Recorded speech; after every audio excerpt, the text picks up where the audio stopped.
ခင်ဗျားတို့သိလား1984ခုနှစ်အရှားကလေးတွေဗီဒီယိုဂိမ်းစော့နေချိန်မှာအသက်12နှစ်အရွယ်ကလေးတယောက်ဟာကိုယ်ပိုင်ဗီဒီယိုဂိမ်းတစ်ခုကိုအလေးနဲ့စဉ်းစားပြီးဖန်တီးနေခဲ့ပါတယ်။သူကပါရမီရှင်တူလိုမျိုးတခြားသူတွေနဲ့မတူပဲထူးခြားနေခဲ့ပါတယ်။အဲဒါကြောင့်ပဲသူ့မှာတငယ်ချင်းတွေမရှိခဲ့ဘူး။သူကပြင်းပြင်းထန်ထန်အနိုင်ကျင့်ခံခဲ့ရပါတယ်။ဒါပေမဲ့အဲ့ဒီအချိန်မှာတော့သူစိတ်တမကြခဲ့ပဲဒီနေ့အချိန်မှာတော့ဒုံးပြန်တွေလျှက်စစ်ကားတွေနဲ့ AI ကရိယာတွေကိုဖန်တီးတည်ဆောက်ပြီးအဲ့ဒီကလေးကကမ္ဘာအရှမ်းသာဆုံးပုဂ္ဂိုလ်ဖြစ်လာခဲ့ပါတယ်။ဟုတ်ပါတယ်အခုကျွန်တော်ပြောနေတဲ့သူကတော့ကမ္ဘာအရှမ်းသာဆုံးဖြစ်တဲ့ Elon Musk ရဲ့ဇလန်းပဲဖြစ်ပါတယ်။သူ့ကို1982ခုနှစ်တောင်အာဖရိကနိုင်ငံပရီဒိုရီးယားမြို့မှာမွေးဖွားခဲ့ပါတယ်။ဖခင်ကစက်မှုအင်ဂျင်နီယာတူဖြစ်ပြီးမိခင်ကတော့မော်ဒယ်နဲ့အာဟာရပညာရှင်တူဖြစ်ပါတယ်။ကလေးဘဝမှာ Elon Musk မှာပြဿနာတစ်ခုရှိခဲ့ပါတယ်။သူကခဏခဏငေးမှိုင်ပြီးစိတ်လွတ်သွားတတ်တာပါ။အဲ့ဒီအချိန်မျိုးမှာသူ့ပတ်ဝန်းကျင်မှာဘာတွေပဲဖြစ်နေပါသည်သူဘာမှမသိတော့ပါဘူး။သူ့ရဲ့မိဘတွေနဲ့ဆရာဝန်တွေကသူ့ရဲ့အကြားအယုံမှာတခုခုရှို့ယွင်းနေတယ်လို့ထင်ခဲ့ကြပါတယ်။ဒါပေမဲ့နောက်ပိုင်းမှာအဲ့ဒီလိုဖြစ်နေတဲ့ကောင်လေးတယောက်ရဲ့အုံနောက်ဟာစူပါကွန်ပျူတာတစ်လုံးလိုအလုံးလုံးနေတာကိုတွေ့ရှိခဲ့ရပါတယ်။သူကပြင်ပကဘာကိုအာရုံလွတ်သွားပြီးသူ့ရဲ့အုံနောက်စွမ်းရည်အားလုံးကိုဘယ်သူမှမလုံနိုင်သေးတဲ့အကြီးဆုံးသောအခန်းကဏ္ဍတွေမှာလှုပ်ဆောင်ပြီးပုံပေါ်ကြည့်ဖို့အတွက်စိတ်ကူးယဉ်နေတာဖြစ်ပါတယ်။ပုံမှန်အားဖြင့်သူ့ကောင်းထဲမှာအပြည့်အဝလက်ပတ်နေတဲ့တိတ်ပတ်တက်ခွဲကောင်တစ်ခုရှိနေတယ်လို့ပါပဲ။ Elon Musk ဟာဆွဲဆောင်ချမ်းနေနဲ့တိတ်ပတ်စိတ်ကူးယဉ်စာအုပ်တွေကိုဖတ်ရှုရင်နိုင်ပေါင်းများစွာကုန်ဆုံးလိရှိပါတယ်။ဒီစာအုပ်တွေကသူ့ရဲ့အသိဉာဏ်အတွေးခေါ်ကိုအလွန်မြင့်မားစေခဲ့ပါတယ်။တညမှာသူကသူ့ရဲ့မောင်နှမဝမ်ခွဲနဲ့အပြင်မှာစော့ကစားနေတော့တယောက်ကအမှောင်ထုကိုကြောက်စရာကောင်းတယ်လို့ပြောခဲ့ပါတယ်။အဲ့ဒီအခါ Elon Musk ကအမှောင်ထုဆိုတာအလင်းမရှိတာလောက်ပဲလို့ပြန်ပြောခဲ့ပါတယ်။ Elon Musk ဟာလူတွေကိုအမြဲတမ်းယုတ်တိပေတာကြကြနဲ့အချက်လက်တွေနဲ့သာတုံ့ပြန်လေးရှိတာကြောင့်အရှားကလေးတွေကသူ့ကိုသဘောမကျကြပါဘူး။တကယ်တော့သူကကြောင်းထဲမှာဆိုလဲအမြဲတမ်းဆိုးဆိုးရွားရွားအနိုင်ကျင့်နှိပ်ကွပ်ခံခဲ့ရပါတယ်။တခါကကြောင်းသားတစုကသူ့ကိုလေကားပေါ်ကတွန်းချပြီးစေးအောင်တင်ရတဲ့အထိပြင်းပြင်းထန်ထန်အနိုင်ကျင့်ဝိုင်းရိုက်ခဲ့ပါတယ်။ဒါပေမဲ့ဒီဖြစ်ရပ်တွေအားလုံးက Elon Musk ကိုနာကျင်မှုနဲ့ခက်ခဲမှုတွေကိုကြမ်းကြမ်းခံနိုင်အောင်တန်မာစေခဲ့ပါတယ်။သူအသက်၈နှစ်အရွယ်ထိ Elon Musk ရဲ့မိသားစုကပျော်ရွှင်စွာနေထိုင်ခဲ့ကြပါတယ်။ဒီတပ်ပုံကတော့အဲ့ဒီပျော်ရွှင်စရာအချိန်တွေကပါ။ဒါပေမဲ့တစ်နှစ်အတွင်းမှာပဲအရာအလုံးပြိုကွဲပျက်စီးသွားခဲ့ပါတယ်။သူ့မိဘတွေကွာချင်းပြက်ဆဲခဲ့တာကြောင့် Elon Musk ဟာမိတကွဲဖတကွဲနဲ့ဖြစ်ခဲ့ရပါတယ်။နောက်ပိုင်းမှာသူ့ဖခင်နဲ့နေထိုင်ဖို့ဆုံးဖြတ်ခဲ့ပါတယ်။သူ့အသက်10နှစ်အရွယ်မှာသူကကုန်လက်တစ်ခုမှာကွန်ပျူတာတစ်လုံးကိုပထမဆုံးအကြိမ်မြင်မှုခဲ့ပြီးအဲ့ဒါကိုအရန်စိတ်ဝင်စားသွားတာကြောင့်သူ့အဖေကိုဝယ်ပြီးဖို့အတင်းကျပ်တောင်းဆိုခဲ့ပါတယ်။နောက်ဆုံးမှာတော့သူက memory 5 KB သာရှိတဲ့ကွန်ပျူတာနဲ့အတူ basic programming language သင်ယူဖို့လက်ဆွဲစာအုပ်ကိုရရှိခဲ့ပါတယ်။ပုံမှန်လူတယောက်အတွက်တာမန်အားဖြင့်ဒီစာအုပ်ကိုပြီးအောင်လေ့လာဖို့6လလောက်အချိန်ယူရပေမဲ့ Elon Musk ကတော့မအိပ်မနေ3ရက်ထဲနဲ့သင်ခန်းစာအလုံးကိုအပြီးသင်ယူခဲ့ပါတယ်။1984ခုနှစ်အသက်12နှစ်အရွယ်မှာ Elon Musk ဟာအဲ့ဒီကွန်ပျူတာနဲ့သူ့ရဲ့ထူးခြားလုံးတဲ့ဉာဏ်ရည်ကိုသုံးပြီး Blaster လို့အမည်ပေးထားတဲ့ဗီဒီယိုဂိမ်းတစ်ခုကိုဖန်တီးခဲ့ပါတယ်။အဲ့ဒီဂိမ်းကိုသူ့ရဲ့စိတ်ကူးတွေနဲ့စိတ်ကြိုက်ပုံပေါ်ထားပြီးဂိမ်းကိုဖန်တီးထားတာကအာကာသယာဉ်ကိုသုံးပြီးဂျိုသားတွေကိုပြစ်ခတ်ဖျက်ဆီးရတဲ့တကူတော်ကစားရတဲ့ဂိမ်းတစ်ခုပါ။ Elon Musk ဟာသူ့ရဲ့အရေးရှင်းနဲ့ဖန်တီးခဲ့တဲ့အဲ့ဒီဂိမ်းကိုကုမ္ပဏီတစ်ခုတန်$900နဲ့ရောင်းချခဲ့ပါတယ်။ဤပညာအရဒါဟာအသက်12နှစ်အရွယ်ကလေးတယောက်အတွက်အမကန်လာတဲ့အရေးသွေးတွေနဲ့ပထမဆုံးစီးပွားရေးလုပ်ငန်းပဲဖြစ်ပါတယ်။အထက်တန်းကျောင်းရောက်တဲ့အခါ Elon Musk ကတခြားကလေးတွေထက်အတွေးခေါ်ကခေါင်းတစ်လုံးတာနေတတ်ပြီးသူ့ရဲ့အရေးရှင်းတွေကိုအသုံးချနိုင်မဲ့တစ်ခုတည်းသောနိုင်ငံကအမေရိကန်ပဲဆိုတာသူသဘောပေါက်လာခဲ့တယ်။ဒါပေမဲ့အဲ့ဒီမတိုင်ခင်မှာကနေဒါကိုသွားဖို့သူစီစဉ်ခဲ့ပါတယ်။ဘာဖြစ်လို့လဲဆိုတော့ Elon Musk ဟာကနေဒါနိုင်ငံသားဖြစ်တဲ့အမျိုးတစ်ယောက်ရှိပြီးကနေဒါဥပဒေအရသူမရဲ့နိုင်ငံသားဖြစ်မှုကိုကလေးတွေစီလွှဲပြောင်းပေးနိုင်လို့ပါ။ဒီလိုနဲ့သူ့အသက်18နှစ်အရွယ်မှာ Elon Musk ဟာကနေဒါကိုထွက်ခွာခဲ့ပါတယ်။ကနေဒါမှာသူကသူ့ရဲ့ဝမ်ခွဲမောင်နှမတွေနဲ့နေထိုင်ရင်ကြုံရကြပန်းလုပ်တွေကိုစလုပ်ခဲ့ပါတယ်။1989ခုနှစ်မှာတော့သူ့ရဲ့မိခင်နဲ့ညီဖြစ်သူကင်ဘယ်တို့လည်းကနေဒါကိုပြောင်းရွှေ့လာခဲ့ကြပြီးအဲ့ဒီအချိန်မှာပဲ Elon Musk ဟာ Queen University မှာတက်ခွင့်ရခဲ့ပါတယ်။နှစ်နှစ်အတွင်းမှာပဲသူကအမေရိကန်ကပင်ဆယ်ဗေးနီးယားတက္ကသိုလ်ကိုပြောင်းရွှေ့ခဲ့ပြီးနောက်ဆုံးမှာတော့သူ့ရဲ့အိမ်မက်တွေကိုဖြည့်ဆည်းနိုင်မဲ့အမေရိကန်မြေကိုရှေ့ချနိုင်ခဲ့ပါတယ်။1995ခုနှစ်ကောလိပ်တက်ပြီးရဲ့နောက်မှာ Elon Musk နဲ့သူ့ညီကင်ဘယ်တို့ဟာကိုယ်ပိုင် startup တစ်ခုကိုစတင်တည်ထောင်ခြင်းခဲ့ကြပါတယ်။အဲ့ဒီအချိန်မှာအင်တာနက်ဟာလူအများကြားမှာအတော်လေးခေတ်စားနေကြပါပြီ။ဒါပေမဲ့ဒေသတွင်းလုပ်ငန်းတွေမှာဒါမှမဟုတ်ဆိုင်တွေကိုရှာဖွေဖို့အတွက်လူတွေဟာမြို့တော်သတင်းစာအုပ်တွေကိုပဲသုံးနေရသေးပါ။လမ်းညွှန်ချက်တွေအတွက်လည်းမြေပုံစာအုပ်တွေကိုပဲသုံးတာ။ဒါမှမဟုတ်တခြားသူတွေကိုမေးမြန်းနေရတုန်းပါပဲ။ဒါကိုမြင်တော့ Elon Musk ကစိတ်ကူးတစ်ခုရလာပါတယ်။ဘာဖြစ်လို့လုပ်ငန်းတွေအတွက် online စင်းတစ်ခုမဖန်တီးတာလဲ။စားတောက်ဆိုင်ဟိုတယ်နဲ့ဗဟုသုတစသဖြင့်အမျိုးအစားလိုက်ခွဲခြားထားပြီးလူတွေကလွယ်တကူရှာဖွေနိုင်မဲ့ website တစ်ခုကိုဖန်တီးဖို့အသေးလဲစူးစမ်းလာခဲ့ပါတယ်။အဲ့ဒီမှာလမ်းညွှန်ချက်တွေအတွက် online မြေပုံလည်းပါဝင်မှာဖြစ်ပါတယ်။ Elon Musk နဲ့ကင်ဘယ်တို့ဟာတိုက်ခန်းအသေးလေးတစ်ခုငှားပြီးအဲ့ဒီစိတ်ကူးကိုစတင်အကောင့်ထဲပေါ်ခဲ့ပါတယ်။သူတို့ရဲ့ startup ကို Zip2 လို့အမည်ပေးခဲ့ပါတယ်။ Elon Musk ကနေရောညပါမနားမနေကြိုးစားပြီးကင်ဘယ်ကတော့လုပ်ငန်းရှင်တွေစီတအိမ်စင်းတအိမ်တက်သွားပြီး Zip2 မှာစီးရင်သွင်းဖို့ဆွဲဆောင်ခဲ့ပါတယ်။တစ်နှစ်အတွင်းမှာပဲ Zip2 လုပ်ငန်းဟာကြီးထွားလာခဲ့ပါတယ်။ Elon Musk ရဲ့လုပ်ငန်းဟာဝန်ဆောင်မှုအရန်ကောင်းပြီးဖောက်သည်တွေလည်းအလင်းမြန်တိုးလာခဲ့ပါတယ်။နောက်ပိုင်းမှာ Zip2 ဟာတခြားကုမ္ပဏီတွေအတွက် software တွေပါတိစောက်ပေးခဲ့ပါတယ်။အောင်မြင်လာတဲ့လုပ်ငန်းဖြစ်တာနဲ့အညီ အကျိုးမြတ်ဒေါ်လာ3သန်းနဲ့နောက်ပိုင်းမှာဒေါ်လာတန်း90ထိရရှိခဲ့ပါတယ်1999ခုနှစ်မှာအင်တာနက်ခေတ်ဟာအထွတ်ထိပ်ကိုရောက်ရှိလာပြီးကုမ္ပဏီကြီးတွေကစတာအကောင်းကောင်းတွေကိုဝယ်ယူဖို့ကြိုးစားလာကြပါတယ်အဲ့ဒီချိန်မှာကန်ဘတ်ကုမ္ပဏီက Elon Musk ရဲ့စစ်တူးကိုဒေါ်လာ309သန်းနဲ့ဝယ်ယူခဲ့ပါတယ်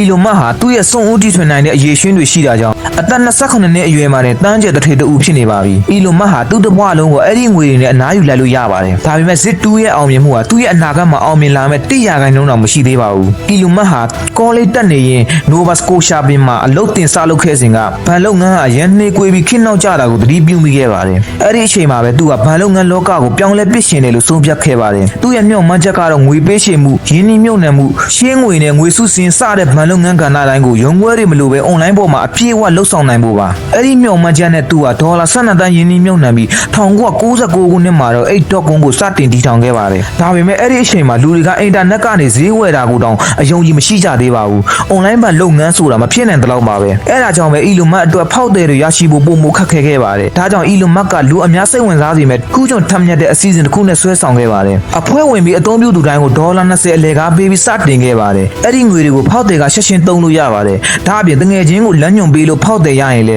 ဘောနဲ့ဒေါ်လာ30ထပ်ပေးပါတယ်အဲ့ဒီ view ဟာကအရန်အောင်မြင်သွားပြီး2လအတွင်းမှာပဲ8.com ဟာအသုံးပြုသူ2သိန်းရရှိခဲ့ပါတယ်ဒါပေမဲ့ပြဿနာက Elon Musk တယောက်တည်းဒါကိုလုံးနေတာမဟုတ်ဘူးအဲ့ဒီအချိန်မှာပဲသူနဲ့ပြိုင်ဘက်တွေလို့ဆိုရမယ်ပီတာဒီအမည်ရှိလူငယ်စွန့်ဦးတီထွင်သူတယောက်ကလည်း PayPal လို့ခေါ်တဲ့ digital ဘဏ်တစ်ခုကိုစတင်နေခဲ့ပါတယ်ကုမ္ပဏီတစ်ခုကတစ်ဖက်နဲ့တစ်ဖက်အနိုင်ရဖို့အတွက်ဈေးကွက်ပုံမူကျယ်ပြန့်အောင်ဒေါ်လာတန်းနဲ့ချီသုံးစွဲခဲ့ကြပါတယ်ဒါပေမဲ့2000ပြည့်နှစ်အစပိုင်းမှာတော့သူတို့ဒီလိုပဲဆက်တိုက်နေရင်ကုမ္ပဏီတစ်ခုလုံးပျက်စီးသွားလိမ့်မယ်ဆိုတာသဘောပေါက်လာကြပါတယ်ဒါကြောင့်မတ်လမှာကုမ္ပဏီတစ်ခုပေါင်းစည်းလိုက်ပါတယ်။ Elon Musk ဟာအကြီးဆုံး share ရှင်နဲ့ CEO ဖြစ်လာပြီးကုမ္ပဏီကို 8.com လို့ပဲအမည်ပေးခဲ့ပါတယ်။ဒါပေမဲ့ပေါင်းစည်းပြီးနောက်မှာ Elon Musk နဲ့ PayPal တို့ရဲ့တည်ထောင်သူတွေကြားသဘောထားကွဲလွဲမှုတွေအများကြီးရှိလာခဲ့ပါတယ်။ Elon Musk ကကုမ္ပဏီကို 8.com လို့ပဲခေါ်ခြင်းပေမဲ့ဝန်ထမ်းတွေနဲ့ဖောက်သည်တွေက PayPal ဆိုတဲ့နာမည်ကိုပို့သဘောကျကြပါတယ်။ဒါအပြင် Elon Musk ရဲ့စီမံခန့်ခွဲမှုပုံစံကအရန်တင်းကျပ်ပါတယ်။သူဟာဝန်ထမ်းတွေကိုအနီးကပ်ထိန်းချုပ်ပြီးအမှားတွေကိုလူပုံလဲမှာပြောဆိုတတ်ပါတယ်။ပုံမှန်အားဖြင့်ရက်ပိုင်းဒါမှမဟုတ်သတင်းပတ်နဲ့ချီကြာမဲ့အလုပ်တွေကိုနိုင်ပိုင်းအတွင်းပြီးလုပ်ခိုင်းတတ်ပါတယ်။အဲ့ဒီအချိန်မှာပဲ Elon Musk ဟာသူ့ရဲ့ရည်စားဟောင်း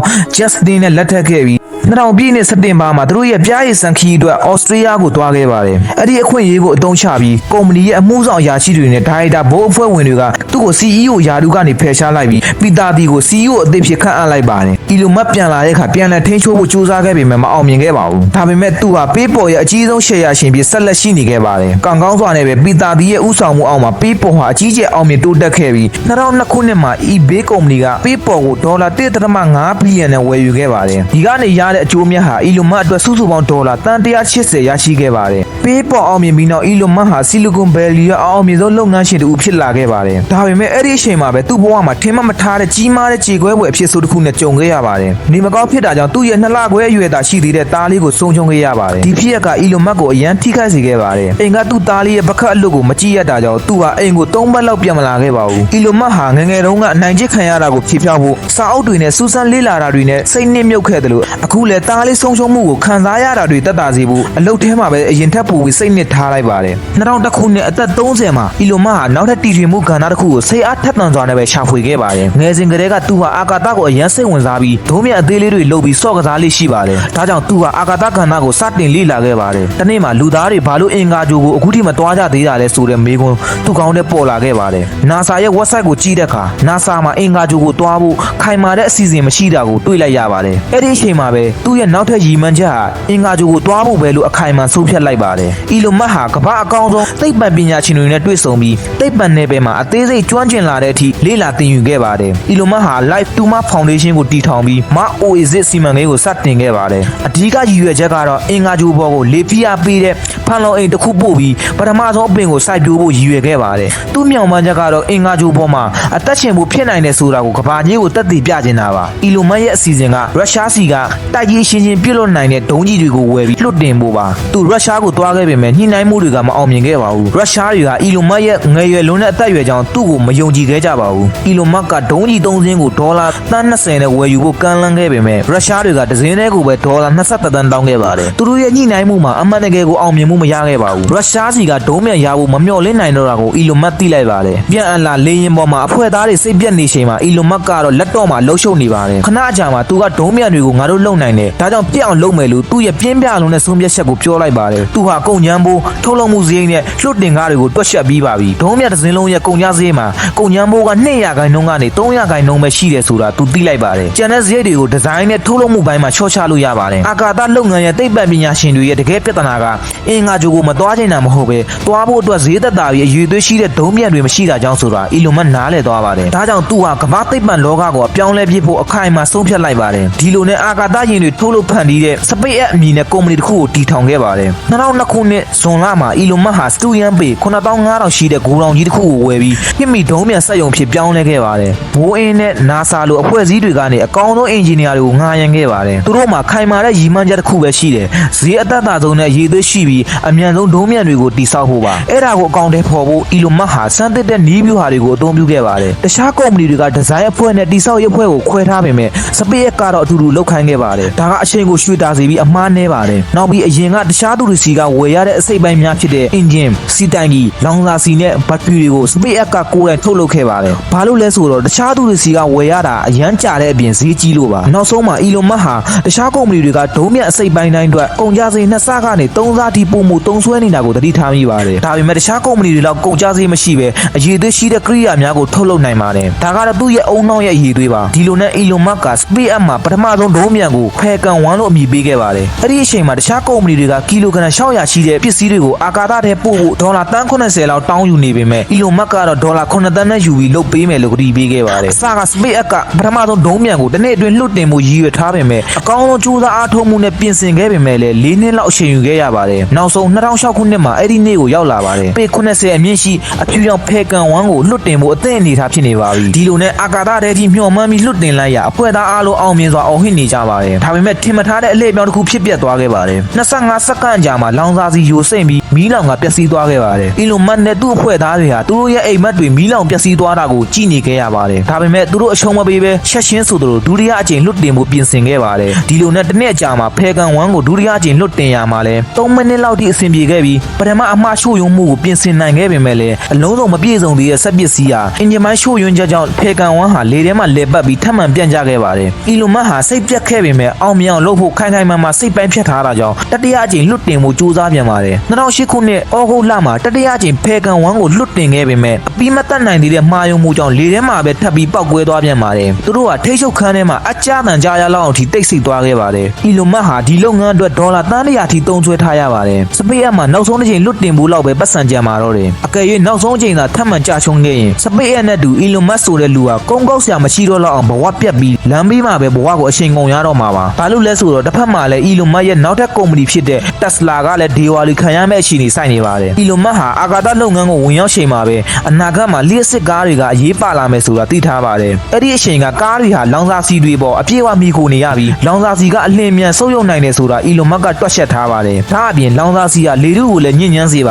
တယ်ဒါကြောင့်သူ့ရဲ့ခက်မှန်တွက်ဆချက်ကအနာဂတ်မှာအစိုးရတိုင်းဟာတန့်ရှင်းတဲ့စွမ်းရည်ကိုကားတွေကိုပြောင်းလဲချင်ကြလိမ့်မယ်ဆိုတာအတူတူပြောရရင်လျှက်စစ်ကားတွေကအနာဂတ်မှာနေရာယူလာကြမယ်ဆိုတာသိထားပါတယ်အဲ့ဒီအချိန်တုန်းကကုမ္ပဏီအနည်းငယ်သာလျှက်စစ်ကားတွေကိုထုတ်လုပ်ခဲ့ကြပါတယ်ဥပမာပြောရရင်ဂျင်နီယယ်မိုတာကုမ္ပဏီကထုတ်လုပ်တဲ့ EV1 လျှက်စစ်ကားရှိပါတယ်ဒါပေမဲ့နှေးကွေးပြီးဈေးကြီးတဲ့အပြင်အဝေးကြီးလည်းမမောင်းနိုင်တာကြောင့်မအောင်မြင်ခဲ့ပါဘူးနောက်ပိုင်းမှာတော့ကားကုမ္ပဏီများဟာလျှက်စစ်ကားထုတ်လုပ်ဖို့အာရုံစိုက်မှုနည်းပါးလာခဲ့ကြပါတယ်ဒါပေမဲ့အီလွန်မတ်ကလျှက်စစ်ကားတွေအောင်မြင်ဖို့ဆိုရင်အမြန်နှုန်းနဲ့အကွာဝေးမောင်းနိုင်မှုဈေးနှုန်းနဲ့လှုပ်ဆောင်နိုင်တဲ့အရည်အသွေးတွေမှာလောင်စာဆီကားတွေတက်ပိုကောင်းရမယ်ဆိုတာနားလည်ခဲ့တယ်မျှော်လင့်မထားပဲသူဟာအဲ့ဒီရည်ရွယ်ချက်နဲ့လှုပ်နေတဲ့ Startup တစ်ခုကိုရှာတွေ့ခဲ့ပြီးအဲ့ဒီ Startup ကတော့ Tesla Motor ပါပဲ Tesla ကုမ္ပဏီကို Martin နဲ့ Mark တို့ကစတင်တည်ထောင်ခဲ့ပြီးသူတို့ရဲ့ရည်ရွယ်ချက်ဟာ Roadster အမည်နဲ့စွမ်းဆောင်ရည်ကောင်းတဲ့လျှက်စစ်ကားတွေထုတ်လုပ်ဖို့ပါရိုးရိုးလျှက်စစ်ကားမှာ K-acid ဘက်ထရီများကိုအသုံးပြုကြပါတယ်ဒါပေမဲ့ Tesla ရဲ့သူတည်တနာပြုချက်မှာ Roadster ကိုမြန်မြန်အားသွင်းနိုင်ပြီး400ကီလိုမီတာအထိမောင်းနိုင်မှုဆိုရင်ဖုန်းနဲ့လက်တော့တွေမှာအသုံးပြုတဲ့ဘက်ထရီတွေဖြစ်တဲ့ Lithium Ion ဘက်ထရီတွေကိုအသုံးပြုရမယ်ဆိုတာလေ့လာခဲ့ရပါတယ်ဒါအပြင်သူတို့ရဲ့အစီအစဉ်မှာ Roadster ကို9စက္ကန့်အတွင်း3မှ100ကီလိုမီတာအထိမြင့်တင်ရန်အစီအစဉ်ဆွဲခဲ့ကြပါတယ်အသွင်အပြင်နဲ့လှုပ်ဆောင်ချက်အရဆိုရင်အရန်ကောင်းမွန်ပါတယ်ဒါကြောင့် Elon Musk ဟာ2004ခုနှစ်မှာ Tesla မှာဒေါ်လာ 6.5 သန်းရင်းနှီးမြှုပ်နှံပြီး CEO ဖြစ်လာခဲ့ပါတယ်ဒါပေမဲ့ Tesla ရဲ့နည်းဗျူဟာကဘလောက်ပဲကောင်းနေပါသေးအကောင့်တွေခေါ်ရတာလဲ Falcon 1နဲ့အတူတူခက်ခဲခဲ့ပါတယ် Lithium Ion Battery နည်းပညာကအတော်လေးစမ်းသစ်ပင်မဲ့ကားမှာအသုံးပြုဖို့ပြင်ဆင်ရတာလဲအလွန်ပင်ခက်ခဲခဲ့ပါတယ်ဒါအပြင် Tesla ဟာ Roadster ကားတစ်စီးကိုဒေါ်လာ 6,000 ခွဲဖြစ်တာရောင်းချနိုင်လိမ့်မယ်လို့ခန့်မှန်းခဲ့ပါတယ်ဒါပေမဲ့ 2009ခုနှစ်အရောက်မှာတော့ကားတစ်စီးရဲ့ကုန်ကျစရိတ်တစ်ခုတည်းကပင်ဒေါ်လာ3သိန်းအထိရောက်ရှိလာပါတယ်ဒီလောက်မြင့်မာတဲ့ကုန်ကျစရိတ်များကြောင့် Tesla ရဲ့စီးပွားရေးလည်ပတ်မှုဟာတစားစီပြိုလဲလူနီးပါဖြစ်ခဲ့ရပါတယ်ဒီလိုအရေးကြီးအခြေအနေကိုနားလည်တော့ CEO ဖြစ်တဲ့ Elon Musk ကိုလည်းအကောင်းဆုံးပြင်ဆင်မှုတွေမလုပ်နိုင်ခင်မှာပဲ2008ခုနှစ်မှာကမ္ဘာစီးပွားရေးပြက်ကတ်ကြောင့်မော်တော်ကားများကိုစိုးကျိုးတက်ရောက်စေခဲ့ပါတယ် SpaceX ကလွဲပြီး Elon Musk ရဲ့ယင်းနှီးမြှုပ်နှံမှုအားလုံးဟာ Tesla မှာယင်းနှီးမြှုပ်နှံထားတာဖြစ်ပြီးတခြားရှယ်ယာရှင်တွေဟာငွေထပ်မံယင်းနှီးမြှုပ်နှံမှုညှင်းဆိုခဲ့ကြပါတယ်ရလက်အနေနဲ့ Tesla ဟာဒေဝါလီခံရတော့မဲ့အခြေအနေနဲ့ကြုံနေရပါတယ်တစ်ဖက်မှာလည်း Elon Musk ရဲ့ SpaceX ရှိနေပြီးအဲ့ဒီကုမ္ပဏီဟာလည်း၃နှစ်ဇက်တိုက်အရှုံးနဲ့ရင်ဆိုင်နေရပြီးဘဝပြည့်ရတော့မဲ့အလှည့်ပြောင်းများနဲ့ရင်ဆိုင်နေရပါတယ်တစ်ဖက်မှာလည်း Tesla Motor ဟာဒေဝါလီခံရတော့မဲ့အခြေအနေနဲ့အကြီးကျယ်ကြက်ရိုက်နေခဲ့ပါတယ်ဒီလိုအခြေအနေမျိုးမှာဘယ်လုပ်ငန်းရှင်မဆိုရန်ပုံငွေများရှာပြီးကုမ္ပဏီနှစ်ခုအနက်အနည်းဆုံးတစ်ခုတော့ကယ်တင်နိုင်မှာဖြစ်ပါတယ်ဒါပေမဲ့ Elon Musk ကတော့ကွဲပြားပါတယ် Elon Musk ဟာသူ့ရဲ့ပုဂ္ဂိုလ်ရေးပိုင်ဆိုင်မှုတွေနဲ့ကားတွေကိုရောင်းပြီး Tesla ကိုဆက်ပြီးလက်ပတ်နိုင်အောင်လုပ်ခဲ့ပါတယ်နောက်ဆုံး Falcon 1ရဲ့စတုတ္ထအကြိမ်လွတ်တင်မှုမှာသူကိုယ်တိုင်အသေးစိတ်ပြင်ဆင်ခဲ့ပြီး2008ခုနှစ်ဒီဇင်ဘာမှာ Falcon 1ရဲ့စတုတ္ထအကြိမ်လွတ်တင်မှုကိုလုပ်ခဲ့ပါတယ် Falcon 1ဟာလွတ်တင်စဉ်ပေါ်မှာအသက်အနေထားရှိနေပြန်ပါပြီ SpaceX နဲ့ Elon Musk ရဲ့အနာဂတ်ဟာအဲ့ဒီဒုံးမြတ်တစ်စင်းပေါ်မူတည်နေပါတယ်ပထမအဆင့်အောင်မြင်ခဲ့ပါတယ်ဒုတိယအဆင့်အောင်မြင်ခဲ့ပါတယ်တတိယအဆင့်လည်းအောင်မြင်ခဲ့ပါတယ်ဒါပေမဲ့ဘယ်သူမှအောင်ပွဲမခံသေးပါဘူးဒီတစ်ချိန်မှာတော့ဒုံးပြန်ဟာကမ္ဘာပတ်လမ်းထဲကိုအောင်မြင်စွာရောက်ရှိသွားခဲ့ပါတယ်မိနစ်အနည်းငယ်ကြာမှထိန်းချုပ်ခန်းတွေက Elon Musk တို့ဖွဲ့ဟာဝမ်းသာအားရရေမောလာကြပါတယ် SpaceX ဟာအင်္ဂါဂြိုလ်ကိုတက်နိုင်တဲ့ကမ္ဘာပထမဦးဆုံးပုဂ္ဂလိကကုမ္ပဏီတစ်ခုဖြစ်လာခဲ့ပါတယ်မကြာခင်မှာပဲ NASA ကဒေါ်လာ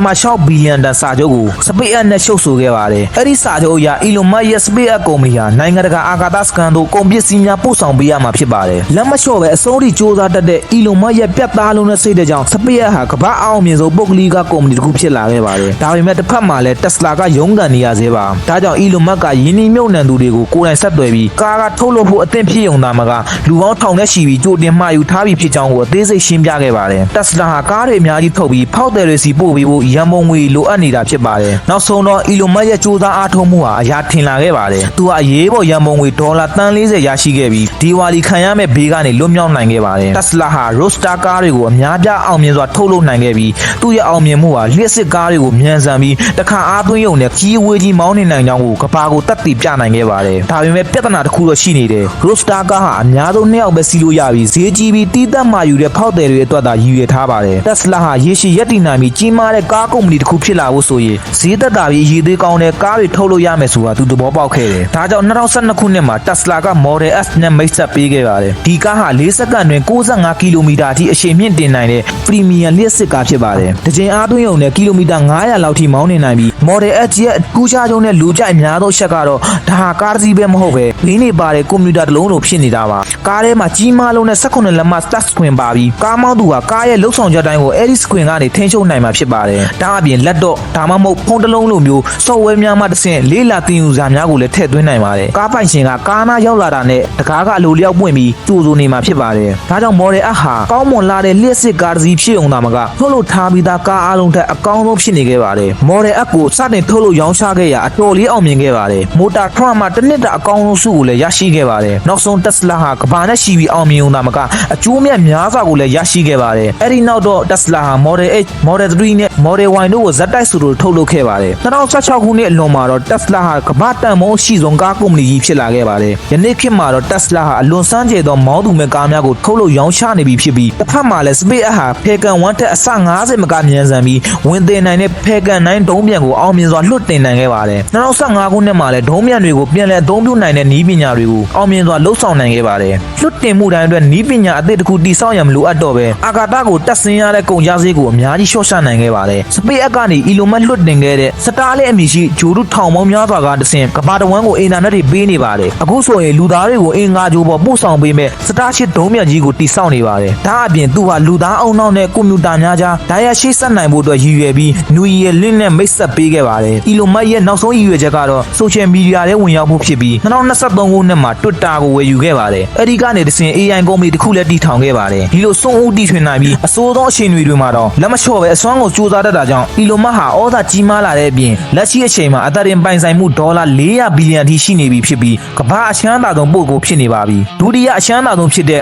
Jeff Bezos ထက်2ဆနီးပါးပိုများပါတယ်ဒါပေမဲ့ Elon Musk ဘလောက်ပဲချမ်းသာနေပါသည်သူဟာဝေဖန်မှုတွေအများကြီးခံရတယ်လို့အငင်းပွားစရာတွေလည်းရှိပါတယ်သူ့ရဲ့ဝန်ထမ်းများကိုအရန်ခက်ခဲသောအလုပ်ခွင့်ရှိနေမှာတော့အလွန်ဖိအားပေးတတ်တာကြောင့်သူ့ဝန်ထမ်းတွေဟာပျော်ရွှင်မှုမရကြပါဘူးသူဟာများပြ ပြားလုံးနဲ့ကုမ္ပဏီတွေတည်ထောင်ပြီးနောက်မှာတောင်ဝန်ထမ်းထောင်ပေါင်းများစွာကိုတစ်ကြိမ်တည်းအလုပ်ဖြုတ်ပစ်ခဲ့ပါတယ်ဒီလိုလူအများဝေဖန်စရာကိစ္စတွေကြောင့်သူ့ရဲ့ကုမ္ပဏီရှယ်ယာဈေးတွေဟာမကြာခဏအပြတ်သဘောဆောင်တဲ့တက်ရောက်မှုတွေရှိနေပါတယ်နောက်ဆုံးအမေရိကန်ရွေးကောက်ပွဲမှာယင်းနှီးလုံးနဲ့ဒေါ်နယ်ထရန့်အတွက်ဒေါ်လာတန်280ဒီမတီပေးခဲ့ပါတယ်ဒါကြောင့်သူကကြီးမားလုံးနဲ့ငွေကြေးအောင်မြင်မှုနဲ့အားကောင်းလုံးနဲ့အမေရိကန်ရဲ့အာဏာတို့နဲ့ထို့ထိပ်သောပေါင်းစပ်မှုကိုစုပ်ကိုင်ထားပါတယ်တချို့ကတော့ဒါကိုအလွဲသုံးစားလုံးမှာကိုစိုးရိမ်နေကြပါတယ်ဒါပေမဲ့ Elon Musk နဲ့ပတ်သက်ပြီးငင်းလို့မရတဲ့အချက်ကတော့သူ့ကိုရှစ်တီဖြစ်စေမုန်းတီဖြစ်စေသူ့ကိုလစ်လူရှုထားလို့မရဘူးဆိုတာပါပဲဘာလို့လဲဆိုတော့သူဟာခမားအိမ်မက်မက်လို့ကောင်းနေတဲ့အချိန်မှာသူကတော့ဘဝရဲ့အဆိုးဆုံးအချိန်တွေကိုအကောင်းဆုံးအန်တူပြီးအနာဂတ်ကိုကိုယ်တိုင်တည်ဆောက်နေတဲ့သူဖြစ်လို့ပါပဲကျွန်တော်တို့ကကိုတတ်မှတ်ထားတဲ့ရည်မှန်းချက်တွေပြည့်ဖို့ဆိုရင်ဘလောက်ပဲခက်ခဲလုံးတဲ့အချိန်တွေမျိုးမှမဆိုလက်မလျှော့ပဲအကောင်းဆုံးအန်တူပြီးအဆုံးလေးအသေးလဲစူးစမ်းသွားမယ်ဆိုရင်တနေ့မှာ Elon Musk လိုပဲအထွတ်ထိပ်သောအောင်မြင်မှုကိုရနိုင်ပါတယ်